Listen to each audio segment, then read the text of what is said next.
जम्मू कश्मीर में एक बार फिर से आतंकी वारदातें बढ़ गई है। विधानसभा चुनाव के बाद से ये हमले बड़े ही तेजी से हो रहे हैं। सवाल तो बनता है, मैं आपका स्वागत है और मैं हूं आपके साथ रोहित झा। पिछले कुछ महीनों से आतंकियों ने घाटी छोड़कर जम्मू को अपने आतंक का नया ठिकाना बनाया था। उस वक्त सवाल उठ रहे थे कि ऐसा क्यों हो रहा है, क्यों सीमावर्ती जिले पुंछ, राजौरी, डोडा और रियासी वारदातें हुई। लेकिन अब एक बार फिर से आतंकी कश्मीर को लहूलुहान कर रहे हैं। गांदरबल में हुए हमले में 7 लोगों की मौत हो गई है। एनआईए को जांच का जिम्मा सौंपा गया है। यह हमला दुखद तो है ही, लेकिन जिस तरह से इस पर सियासत हो रही है वो और भी दुखद है। पहले यह रिपोर्ट देखिए, फिर इस मुद्दे पर करेंगे चर्चा।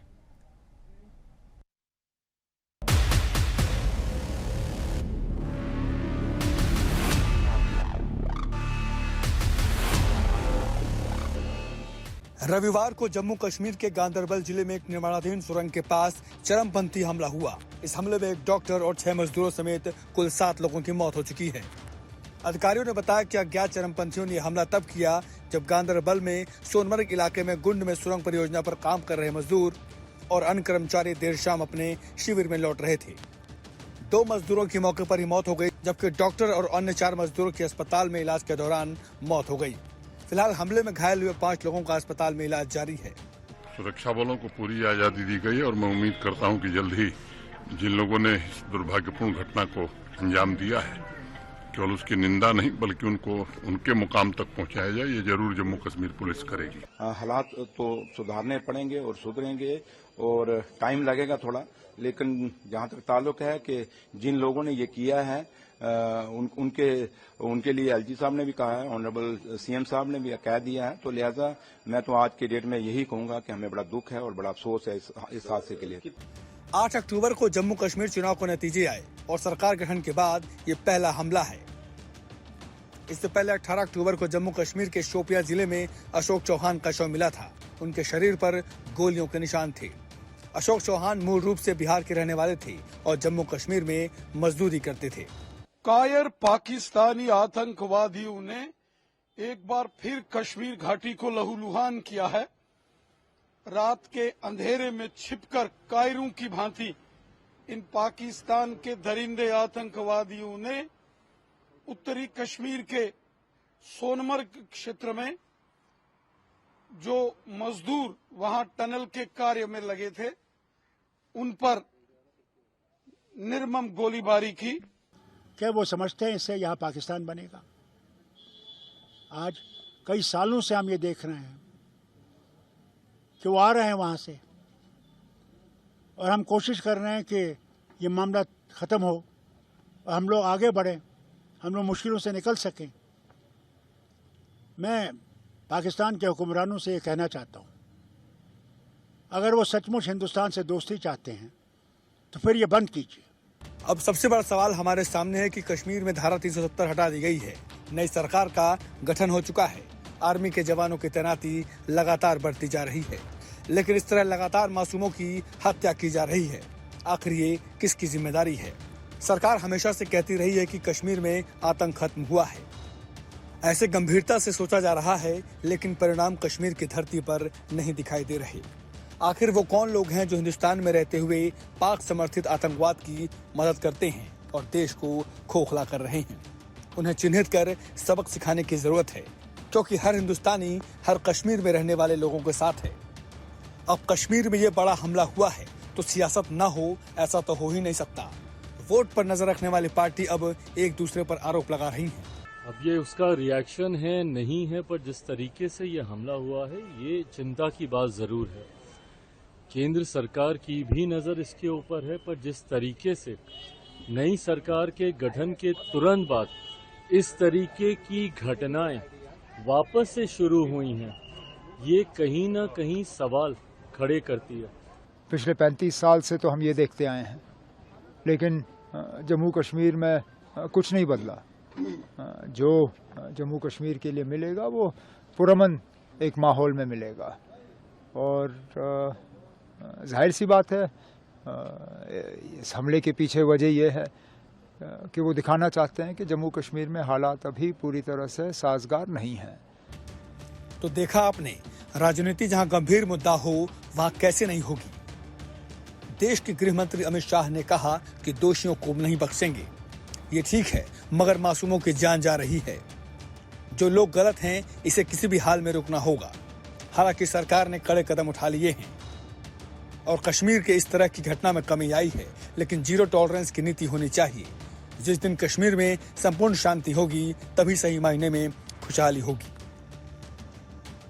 और वहां खुशहाली होगी तो हमारे जीवन में भी खुशहाली आएगी, क्योंकि हर एक कश्मीर में रहने वाला शख्स हमसे जुदा नहीं है। Bureau report, India ahead. तो देखिए, जिस तरीके से कायराना हरकत आतंकवादियों की तरफ से की गई है, वो कई सवाल खड़े कर रही है। आखिर कहां पे चूक हो रही है? क्यों इन आतंकियों के लगातार हौसले जो हैं वो बुलंद होते जा रहे हैं? एक के बाद एक कई जगहों पर आतंकी गतिविधियां थमने का नाम नहीं ले रही। इससे पहले भी हमने देखा पूंछ, राजौरी, डोडा, रियासी, कई जगहों पर आतंकी वारदातों को अंजाम दिया गया।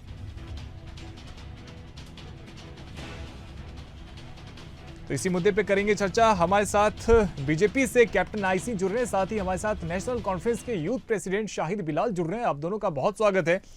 पहले कैप्टन साहब, आप ही के पास में आना चाहेंगे, क्या वजह है कि लगातार इस प्रकार की घटनाएं जो है वो घटित हो रही है? ये बात सही है कि जम्मू कश्मीर में लगातार इंफ्रास्ट्रक्चर डेवलप किया जा रहा है, इंफ्रास्ट्रक्चर पर जोर दिया जा रहा है, लेकिन इस इंफ्रास्ट्रक्चर को जो बनाने का काम कर रहा है, जो मजदूर उसमें दिन रात लगे हुए हैं, क्या वजह है कि उन्हीं मजदूरों को मौत के घाट उतारा जा रहा है?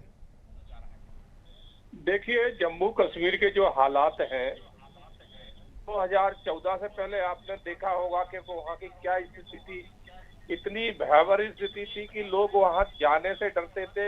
जो कश्मीर के ही लोग बाहर निकलने के लिए सोचते थे 10 बार कि बाहर जाएं कि नहीं जाएं, और अगर चले गए तो जिंदा वापस आएंगे कि नहीं आएंगे। मगर 2014 के बाद जब भारतीय जनता पार्टी की केंद्र में सरकार आई, मोदी जी जैसे एक सक्षम प्रधानमंत्री बने, अमित शाह जी जैसा गृह मंत्री बना, जिन्होंने बड़े सख्त जो है ना वहाँ के लिए डिसीजन लिए, धारा 370-35A हटाई, और उसके बाद वहाँ राष्ट्रपति शासन जिस तरह से रहा, जो सख्ती बरती गई और सुरक्षा बल वहाँ अब। कैप्टन साहब, लेकिन देखिए, ये बात तो मुझे लगता है आप भी मानेंगे, 370 हटाया है आपने, लेकिन बावजूद इसके सुरक्षा कर्मियों पर भी जो हमले हो रहे हैं वो थमने का नाम नहीं ले रहे, उल्टा उसमें उछाल आया है। और लगातार आए दिन हम देख रहे हैं किस प्रकार से सुरक्षा कर्मियों को भी निशाना बनाया जा रहा है, गैर कश्मीरी को वहां पे निशाना बनाया जा रहा है। देखिए, वहाँ के जो हालात हैं, वहाँ की जो आम जनता है, उनमें कुछ परसेंट छोड़ दो, बाकी ज्यादा से ज्यादा लोग नहीं चाहते कि वहाँ के हालात सुधरे। और खास करके वहाँ की जो पार्टियां हैं, क्षेत्रीय पार्टियां, चाहे वो नेशनल कॉन्फ्रेंस हो, महबूबा मुफ्ती की हो, और इनकी सहयोगी कांग्रेस हो, ये कभी जम्मू कश्मीर में आम जनता के हिसाब से नहीं माहौल बनाना चाहते। ये अपने हिसाब से बनाना चाहते हैं कि जम्मू कश्मीर हमारे अंडर ही बना रहे। कैप्टन साहब, बड़ा आरोप लगा रहे हैं आप। शाहिद बिलाल जी, जवाब दीजिए।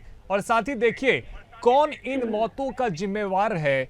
किसकी वजह से, कहां पे चूक हो रही है? क्यों बार बार इस प्रकार की घटनाएं सामने आ रही है? और साथ ही कैप्टन साहब ने जो आरोप लगाए उस पर भी जवाब। सबसे पहले मैं आपसे ये बोलना चाहता हूं कि आज जो गंगनगीर में, गांधरबल में जो अटैक हुआ है, ये दुखद है। इसमें हम सारे जितने भी जो कश्मीरी हैं वो आज गम से कह रहे कि अभी 2 दिन हमारी सरकार बनी थी और यहाँ हमले हो रहे हैं। ये दुखद की बात है, क्योंकि हमारे इस्लाम में भी ये कहा कि एक अनजाने की अगर किसी गुनाहगार की कत्ल हो, वो पूरी इंसानियत की कत्ल हो, हमारे प्रॉफिट ने भी कहा है। लेकिन जिस तरीके से बीजेपी के प्रवक्ता कह रहे हैं कि यहाँ की जो पार्टियां हैं ये नहीं चाहते, अगर ये जो बीजेपी का कोई प्रवक्ता है, कोई क्या है, अगर ये जानले हिस्ट्री पर बात करें, सबसे ज्यादा जो यहाँ पे जो शहीद हुए हैं, जो सबसे ज्यादा वर्कर वो जो शहीद हुआ, वो नेशनल कॉन्फ्रेंस के हुए, वो भाजपा के नहीं हुए। हमारे सैकड़ों लाखों की तादाद में हमारे वर्करों ने यहाँ पे शहादतें दी हैं। दूसरी बात है कि आज कोई सियासत नहीं करनी चाहिए, क्योंकि आज हमारे जो यहाँ 7 लोगों की शहादत हुई है। डेफिनेटली ये कंडेबल है, क्योंकि हमारे भाई हमसे जुदा हो गए हैं, लेकिन इस पर तहकीकात होनी चाहिए। हमारे हाथ में इस वक्त कुछ नहीं है, लेकिन सिक्योरिटी फोर्स का भी जो उनकी कमांड है वो सीधा भाजपा के पास है, एलजी के पास है। डेफिनेटली हम चाहते हैं कि वहाँ अगर सीसीटीवी हो, वो कवरेज निकलनी चाहिए, और जो लोगों ने ये हमला किया है, आज डॉक्टर साहब ने क्लियर मैसेज दी पाकिस्तान को, क्योंकि क्या वो पाकिस्तान ये चाहते हैं कि कश्मीर उनके साथ मिले? ये कभी नहीं हो सकता है। 1947 में कश्मीर ने एक फैसला लिया, हम भारत के साथ है और भारत के साथ रहेंगे। लेकिन जो लोग ये यहाँ करना चाहते, लेकिन बात यह है कि वही सियासत भाजपा वाले करें, इनकी गंदी सियासत, इनकी गंदी सोच को हम नहीं मानते। शाहिद साहब, क्या वजह है कि लगातार इस प्रकार के जो घटनाक्रम है, इस प्रकार की जो आतंकी वारदातें हैं, वो बार बार जम्मू कश्मीर में हो रही है और हम इसे रोक नहीं पा रहे? देखिए, भाजपा वालों ने 370 और 35 से हटाया। उन लोगों ने उस वक्त ये कहा कि यहाँ आतंकवादी हमले हो रहे। 5 अगस्त 2019 के बाद यहाँ कितने हमले हुए थे? यहाँ से सीधा जम्मू, जो यहाँ पे हमले हो रहे थे जम्मू में होने लगे थे। लेकिन आज बदकिस्मती, हम नहीं चाहते यहाँ खून खराबा हो। कौन चाहता है यहाँ पे खून खराबा? हम चाहते हैं यहाँ पूर्ण अमन तरीके से, जिस तरीके से इलेक्शन हुए, जिस तरीके से इलेक्शन हुए थे पूर्ण अमन तरीके से, मैं वो वेलकम करता हूँ यहाँ की सिक्योरिटी फोर्स को, जिन लोगों ने यहाँ पे पूर्ण अमन तरीके से इलेक्शन करवाए थे। लेकिन कल जो मामला हुआ था, बहुत दिक्कत की बात है, नहीं होना चाहिए ऐसे हमले। हम बार बार कहते हैं कि हम जिस ट्रैक पे कश्मीर को लाना चाहते हैं, इंशाल्लाह हम यहाँ की तरक्की हो, यहाँ जब तरक्की हो, अमन हो, तब यहाँ कोई डेवलपमेंट काम हो। लेकिन भाजपा वाले किस सोच से सोच रहे हैं, किस नजरिया से सोच रहे हैं? क्या जब उनका शासन था यहाँ पे तो यहाँ हमले नहीं हुए थे? देखो, अगर ये हमलों को इस नजर से देखेंगे कि देखो आज कल हमने 2-4 दिन से पहले हमने हुकूमत ली है। शाहिद बिलाल जी देखिए, ये हमला गांदरबल में हुआ है, ठीक है शाहिद बिलाल जी, देखिए ये हमला गांदरबल में हुआ है। वहीं से विधानसभा का चुनाव लड़के उमर अब्दुल्ला मुख्यमंत्री बने हैं जम्मू कश्मीर के, और स्टेटहुड की बात कर रहे हैं। लगातार हमने देखा है किस प्रकार से स्टेटहुड की मांग कर रहे हैं। लेकिन ऐसे में सवाल ये भी उठता है, स्टेटहुड की वो मांग कर रहे हैं, लेकिन जो आतंकी वारदातें हैं वो थमने का नाम नहीं ले रही। देखो, स्टेटहुड हमारा बुनियादी हक है। वो फ्लोर ऑफ द हाउस पे हमारे गृह मंत्री ने कहा है कि कश्मीर को स्टेटहुड दी जाएगी। स्टेटहुड को इसके साथ मत मिलाइए। अगर आप ये चाहते हैं कि इस हमले से स्टेटहुड रख जाएगी, वो आपकी नाअहली है, क्योंकि स्टेटहुड हमारा बुनियादी हक है। 370 और 35 है, वो कश्मीर को जम्मू, वो हिंदुस्तान के प्राइम मिनिस्टर ने दिया था, वो पाकिस्तान से नहीं मिला। वो हमारा बुनियादी हक है, वो हमारा फंडामेंटल राइट्स है। आप उन चीजों को इनके साथ मत मिलाइए। इससे पहले भी यहाँ हमले हुए। लेकिन दुखद की बात है, आज जो हमला हुआ है, एक वर्क वहाँ टनल का काम चल रहा था, वहाँ सीसीटीवी भी होगा, उस चीज को निकालिए। और डेफिनेटली वो जिन लोगों ने किया है, जिन आतंकवादियों ने किया है, मैं चाहता हूं कि सिक्योरिटी फोर्स इनको जल्द से जल्द उस मुकाम पर पहुंचाए जहां जो सिक्योरिटी फोर्स जो काम कर रहे हैं यहाँ पे। हम थोड़ी अगर पाकिस्तान ने किया था, उनको मौत की घाट उतार दी उन लोगों को जिन लोगों ने किया है। हम कहाँ चाहते हैं, जबकि यहाँ जो हमारे पूरे अमन तरीके से इस कश्मीर को बर्बाद करना चाहते हैं, उनको वही सजा दो। हम चाहते हैं उनको कड़ी से कड़ी सजा दो। अगर उनको फांसी भी मिलनी चाहिए, उनको वो भी दो। जो इनके पीछे जो जिन लोगों का हाथ इनके पीछे, उनको भी आप पकड़े। कौन चाहता है सिक्योरिटी फोर्स में कौन है? क्योंकि यहाँ सिक्योरिटी फोर्स ने या जम्मू कश्मीर पुलिस ने कुर्बानियां दी हैं। आप बार बार कहते हैं कि 370 और 35 इसके साथ मत मिलाइए। 370 और 35 हमारा फंडामेंटल राइट्स है। यहाँ हमले हुए पिछले, जब इनकी भाजपा की सरकार थी तब भी हुए हैं। बिल्कुल शाहिद बिलाल जी, लेकिन देखिए अब कहीं ना कहीं मुझे लगता है कि बीजेपी को और एनसी को, चूंकि आप भी सरकार में हैं और केंद्र सरकार में बीजेपी है, तो दोनों को एक साथ एक टेबल पे बैठ के कहीं ना कहीं परमानेंट सॉल्यूशन इसका निकालना पड़ेगा। देखिए, हम चाहते हैं कि हम सेंटर के साथ हाथ मिलाएं, क्योंकि जो कश्मीर का हक है उनको वो दे। हम चाहते हैं वो स्टेट को जल्दी बहाल करें, क्योंकि यहाँ की जो कमांड है वो चीफ मिनिस्टर के पास रहे। वो सिक्योरिटी फोर्स को कह सकते हैं यहाँ डायरेक्ट उनको इनके साथ हाथ मिला सकते हैं। लेकिन अभी जो पुलिस की सेक्शन है, जो डिफेंस है, वो हमारे हाथ में नहीं है। लेकिन हम केंद्र के साथ हाथ मिलाना चाहते हैं, क्योंकि जो हमें हक है केंद्र से लेने के लिए, वो हम तो जरूर लेंगे। शाहिद बिलाल जी, आपकी तरफ से चूंकि अब आपकी सरकार बन गई है जम्मू कश्मीर में, तो आपके पास भी अब चैलेंज है कहीं ना कहीं। देखिए, ये सिर्फ केंद्र का मसला नहीं है, ये मसला हर एक हिंदुस्तानी का है। और चूंकि जम्मू कश्मीर में आपकी सरकार है, तो आपकी तरफ से क्या कुछ कोशिश की जा रही है, क्या कुछ अब चूंकि प्लानिंग की जा रही है आपके सरकार में शपथ लेने के बाद में, देखिए इस प्रकार की घटनाक्रम हुई है, तो कहीं ना कहीं आपको भी इस पे कोई ना कोई ऐसा एक रणनीति बनानी होगी ताकि इस प्रकार की जो वारदातें हो रही है उसमें गिरावट हो और इस प्रकार की घटनाएं ना हो। देखिए, इन्वेस्टिगेशन होनी चाहिए इस मामले में। और इसके बाद आज हमारे प्रेसिडेंट डॉक्टर साहब ने भी एक बयान दिया है और उमर साहब ने दिया था। हर एक जो हमारे लीडर है उसने इस आतंकवादी हमले के खिलाफ बयान दिया है। हम कंडेबल है ये चीज, हम नहीं चाहते हैं कि यहाँ पे ऐसे हमले हो। डेफिनेटली चैलेंज है, आज कोई सियासत करने का दिन नहीं है। आज हमारा एक डॉक्टर साहब है, हमारे लेबर भाई है, तो उन्होंने शहादत पाई है इस कौम के लिए। जो देखिए, मैं आज ये कहना चाहता हूँ कि देखिए, हम तो व्यू लेंगे इसके बारे में, कैसा हुआ, क्यों हुआ है। तो देखो, आज मैं ये इतना कह सकता हूँ, कंडेबल है, नहीं होना चाहिए ऐसे वाक़ा। हमारे साथ में बीजेपी से नजीर भट्ट जुड़ गए हैं। ठीक है, हमारे साथ में बीजेपी से नजीर भट्ट जी जुड़ गए। नजीर जी, देखिए कैसे जम्मू कश्मीर में लगातार जो आतंकी वारदातें हो रही है ये रुकेगी? हमने देखा इससे पहले भी किस प्रकार से रियासी में हमला हुआ है, डोडा में हमला हुआ है, और अभी अब ताजा मामला गैर कश्मीरियों को लगातार निशाना बनाया जा रहा है। तो इस प्रकार की घटनाक्रम को रोकने के लिए क्या कुछ कोशिश की जा रही है?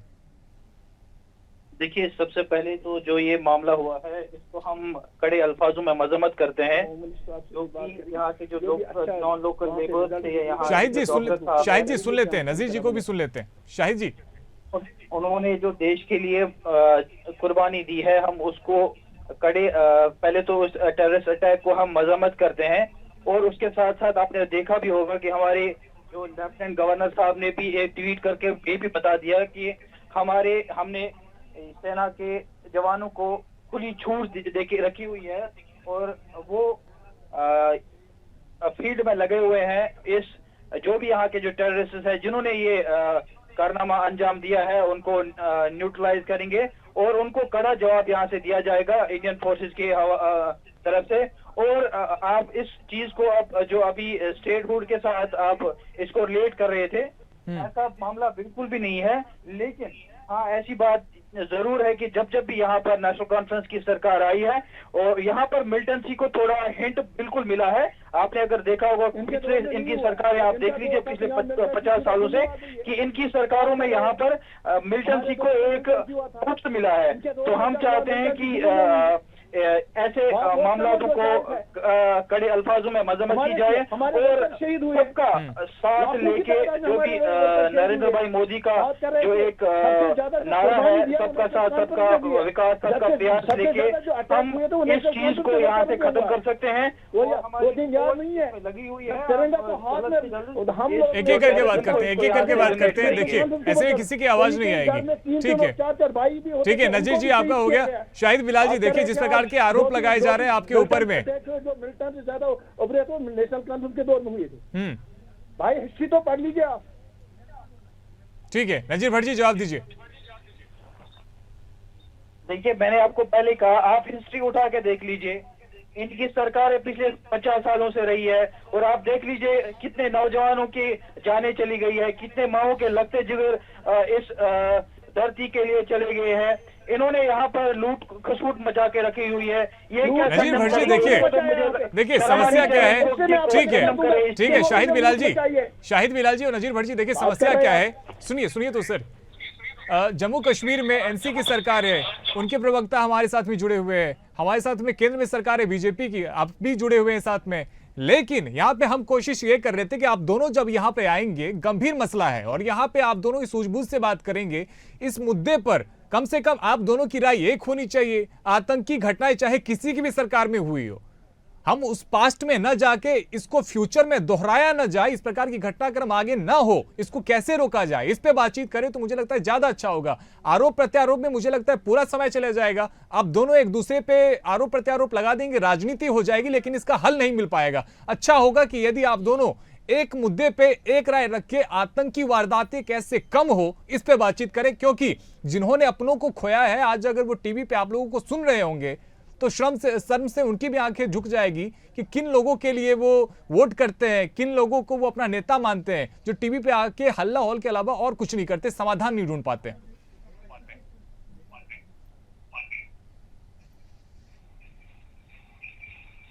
ठीक है नजीर भट्ट जी, आप जवाब दीजिए, क्या आपकी तरफ से, क्या आपकी सरकार की तरफ से कोशिश की जा रही है कि नेशनल कॉन्फ्रेंस के साथ भी बातचीत करें और इस मसले का हमेशा के लिए कोई एक परमानेंट सॉल्यूशन निकाला जाए? देखिए, नेशनल कॉन्फ्रेंस के साथ बातचीत करने की कोई जरूरत नहीं है।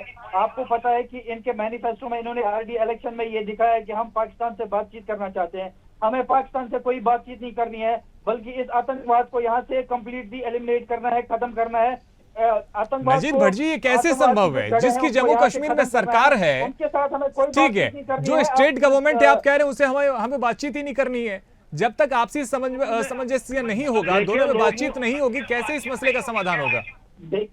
देखिए बातचीत का जो समय है वो खत्म हो गया है। जो भी ये लोग हैं इनकी कोई हैसियत नहीं है भाजपा में। आज तक कोई ये भाजपा में जीरो टॉलरेंस के लीडर हैं। एक्शन करेंगे। मैं इतना कह सकता हूँ, हम मरकज के साथ, हम होम मिनिस्टर ऑफ इंडिया के साथ बात करेंगे डेफिनेटली इस मसले के बारे में। हम ठीक है, ठीक है, एक एक करके करते हैं, ठीक है, ठीक है, एक एक करके बात करते हैं। शाहिद बिलाल जी, ठीक है, शाहिद बिलाल, एक एक करके बात करते हैं ना सर, दोनों एक साथ में मत बोलिए, दोनों में से किसी का ऑडियो नहीं आएगा। आप दोनों समझदार हैं, रोज टीवी डिबेट में बैठते हैं, कम से कम अब तक तो इतना पता चल गया होगा कि एक साथ में जब दोनों बोलते हैं तो किसी की आवाज नहीं आती है। शाहिद बिलाल जी, देखिए, इन्होंने स्पष्ट कर दिया कि राज्य सरकार के साथ में बातचीत नहीं करना चाहते हैं और राज्य में आपकी सरकार है, और कहीं ना कहीं ये जो चूक हो रही है सुरक्षा व्यवस्था में हो, चाहे लगातार इस प्रकार के घटनाक्रम बढ़ रहे हैं, तो चूंकि राज्य में सरकार आपकी है तो लोग आपसे भी आशा करते हैं कि इस प्रकार के जो घटनाक्रम है वो रुके। इसको लेके क्या कुछ कोशिश, और क्या आप भी बातचीत करने के लिए ऐसे ही तैयार हैं या फिर आप भी मना करेंगे जिस प्रकार से बीजेपी प्रवक्ता कर रहे हैं? देखिए, मैं आपको इतना कह सकता हूँ, जो आपने भाजपा का कोई बंदा, आपने पहले 2 बंदे लाए थे, लेकिन मैं डेफिनेटली कह रहा हूँ इस बंदे की कोई हैसियत नहीं है भाजपा में। हम सेंटर के साथ बातचीत करना चाहते हैं। आज जिस तरीके से होम मिनिस्टर ऑफ इंडिया ने बात की कि एक इन्वेस्टिगेशन इस चीज पे बैठाई, डेफिनेटली हम मरकज के साथ हाथ मिलाना चाहते हैं इस मुद्दे पे। और दूसरी बात, हम 370 और 35 और स्टेटहुड पर भी बात करें, क्योंकि 370 35 से हमारा फंडामेंटल राइट्स है और स्टेटहुड हमारी फंडामेंटल राइट्स है। फ्लोर ऑफ द हाउस पे honourable home minister of India ने कहा, यहाँ पे भी prime minister of India Narendra Modi ji ने भी कहा कि मैं जम्मू कश्मीर को जल्द अज जल्द स्टेटहुड बहाल करें। और जहां तक हम मरकज के साथ डेफिनेटली, क्योंकि जो हमारा हक है हम वो लेंगे उनसे, क्योंकि हमें लोगों ने मैंडेट दिया था। बाकी जो भाजपा का जो आपने यहाँ पे प्रवक्ता रखा, इनकी कोई हैसियत नहीं है कि पार्टी में कोई बात बोलेंगे। डेफिनेटली आज जो जिस तरीके से आज हमला हुआ है, मैं नहीं चाहता हूं कि ऐसे हमले हो, कौन चाहता है, लेकिन यही लोग घटिया सियासत कर रहे थे। जिस तरीके से जम्मू कश्मीर के लोगों ने उनको सबक दिया था, 8 तारीख को उनको रिजेक्ट किया था, इनकी सोच को रिजेक्ट किया है। नजीर भट्ट जी, देखिए, आप लगातार कह रहे थे कि हम, चूंकि इन्होंने मैनिफेस्टो में लिखा हुआ है कि पाकिस्तान से बातचीत करेंगे, लेकिन आज ही आपने देखा होगा फारूक अब्दुल्ला ने यह स्पष्ट कर दिया है कि पाकिस्तान यदि वो चाहता है कि कश्मीर उसके साथ में जाने वाले हैं तो ये कभी संभव नहीं है, क्योंकि 1947 में कश्मीरियों ने ये तय कर लिया था कि उन्हें भारत के साथ में रहना है और वो भारतीय ही हैं। तो फिर क्यों इस प्रकार के आरोप लगा के आप कह रहे हैं कि बातचीत करनी नहीं है? नजीर भट्ट जी, देखिए जनाब, फारूक अब्दुल्ला कश्मीर में एक बात बोलते हैं, जम्मू में दूसरी बात बोलते हैं, दिल्ली में तीसरी बात बोलते हैं। जब उनको कश्मीरियों को खुश रखना होता है तो तब वो बोलते हैं हमें पाकिस्तान से बात करनी है वोट बैंक के लिए। जब जम्मू पहुंचते हैं तो बोलते हैं पाकिस्तान से कोई बात नहीं करनी है। उनको पहले अपना स्टैंड क्लियर करना चाहिए कि उनको क्या करना है, उनके पाकिस्तान से बात करनी है या पाकिस्तान के खिलाफ बात करनी है। ठीक है जनाब। और दूसरी बात ये बोल रहे हैं कि 370 हमें वापस लेना है। मुझे एक बात बताइए, हिंदुस्तान के सुप्रीम कोर्ट से बड़ा कोई कोर्ट अगर है यहाँ हिंदुस्तान में तो वो बता दीजिए मुझे। हिंदुस्तान के सुप्रीम कोर्ट ने उसको मुहर लगा दी है। अब ये सुप्रीम कोर्ट को भी नकार रहे हैं कि सुप्रीम कोर्ट का भी कहना गलत है, हम सुप्रीम कोर्ट के ऊपर से भी कहीं जाएंगे। मुझे बताइए कहाँ जाएंगे? ठीक है सर, आपके सामने में शाहिद बिलाल जी बैठे हुए हैं, अभी वो मना कर देंगे। शाहिद बिलाल जी, क्या आप चाहते हैं कि पाकिस्तान के साथ में बातचीत हो? जिस प्रकार से पाकिस्तान ये कायराना हरकत कर रहा है, रोज आतंकवादी भेज रहा है, हमारे सुरक्षा बलों को, हमारे नागरिकों को वो नुकसान पहुंचा रहा है, क्या ऐसे में आप चाहते हैं कि पाकिस्तान के साथ में बातचीत हो? देखिए, हम चाहते हैं कि हमारे पड़ोसियों के साथ हमारे ताल्लुकात अच्छे हो। कैसे टर्म्स में? देखिए, फारूक अब्दुल्ला ने स्पष्ट कर दिया, फारूक अब्दुल्ला ने कह दिया कि यदि इस प्रकार की हरकतें होंगी तो फिर क्या दोस्ती? क्यों गए फिर पाकिस्तान? हो हमारा फॉरेन मिनिस्टर पाकिस्तान पाकिस्तान के होम मिनिस्टर के, पाकिस्तान के प्राइम मिनिस्टर के साथ उसने हाथ मिलाया, वो सारे कॉन्फ्रेंस में गया। और क्या यहाँ कह रहे हैं कि हम बात तो नहीं करेंगे? यहाँ हमारा प्राइम मिनिस्टर पाकिस्तान बिरयानी खाने के लिए जाते हैं, वहां से पठानकोट का हमला हो रहे थे। देखिए पड़ोसी, हम जो है ना, हमारा जो फ्रेंड है वो हम शाहिद बिलाल जी, फिर देखिए आपने नजीर जी की बात पे मुहर लगा ही दिया। जब तक आप ये पड़ोसी प्रेम दिखाएंगे तो कैसे आप सच्चाई देख पाएंगे? मुझे लगता है आपको चश्मा बदलने की जरूरत है। नजीर भट्ट साहब, जवाब दीजिए आरोपों पे। आज फारूक साहब ने क्लियर मैसेज। ठीक है, अब नजीर जी को सुन लेते हैं। मुझे बताइए, पिछले पाकिस्तान को 70 सालों से हम बात ही करते आए हैं, पाकिस्तान चाहता है वो हम होने नहीं दी। निकला कि नहीं निकला जनाब? बातचीत से कोई निचोड़ नहीं निकला है और बातचीत कई बार हो चुकी है और उसके बाद भी पाकिस्तान कायराना हरकतों से बाज नहीं आया है। तो इस बार मुझे लगता है कि कोई बातचीत नहीं होनी चाहिए, न कि एक भाजपा के प्रवक्ता के हैसियत से, बल्कि एक हिंदुस्तानी की हैसियत से मैं बोल रहा हूँ कि आज पाकिस्तान के साथ कोई बातचीत नहीं होनी चाहिए, बल्कि एक्शन होना चाहिए। और इस चीज पे उनको इस चीज पे माफी मांगनी चाहिए और इस चीज को उनको एक्सेप्ट करना चाहिए कि उन्होंने कश्मीर में दहशतगर्दी फैलाई हुई है और कश्मीर को उन्होंने एक विक्टिम बनाया है। और यहाँ पर यहाँ की जो नौजवान है उनकी जानों पे वो सियासत खेल रहे हैं पाकिस्तान में, और उनको इस चीज का जवाब अब मिलना चाहिए। ठीक है, कोई बात हमारे पास में समय की कमी है। हमारे साथ में जुड़ने के लिए नजीर भट्ट जी आपका और साथ ही शाहिद बिलाल जी आपका भी जुड़ने के लिए बहुत बहुत शुक्रिया। तो देखिए, जम्मू कश्मीर में जिस प्रकार से गांदरबल में हमला हुआ है, 7 से ज्यादा मजदूर वहां पे मारे गए, लोग वहां पे जो मारे गए हैं, कहीं ना कहीं वो हर एक व्यक्ति, उसका परिवार सवाल कर रहा है कि आखिर कब तक अपने ही देश में इस प्रकार से उनके लहू बहाए जाएंगे। बाहर से कोई व्यक्ति आता है और उन्हें हमला करके चला जाता है। आखिर कब तक जम्मू कश्मीर लगातार इस प्रकार के आतंकी वारदातों को झेलता रहेगा? आखिर इसका परमानेंट सॉल्यूशन क्यों नहीं निकाला जाता? कहां पे चूक हो जाती है कि बार बार इस प्रकार की जो खबरें हैं वो सामने आती है? और आज हमने कोशिश की थी कि बीजेपी और साथ ही एनसी, जब दोनों के प्रवक्ता यहां पे हैं, चूंकि राज्य में और केंद्र में इनकी ही सरकार है, तो यहां पे डिबेट ना करके एक ऐसे परमानेंट सॉल्यूशन की तरह बातचीत करेंगे, एक ऐसे मुद्दे पे ये बात करेंगे जहां पे केवल डिबेट नहीं बल्कि एक सॉल्यूशन निकलेगा। पर कहीं ना कहीं राजनीति यहां भी हावी हो गई और कश्मीर के हमले में देश में सियासत होता रहा। फिलहाल मेरे साथ इस चर्चा में इतना ही। देश और दुनिया की तमाम बड़ी खबरों के लिए आप देखते रहिए इंडिया अहेड। धन्यवाद।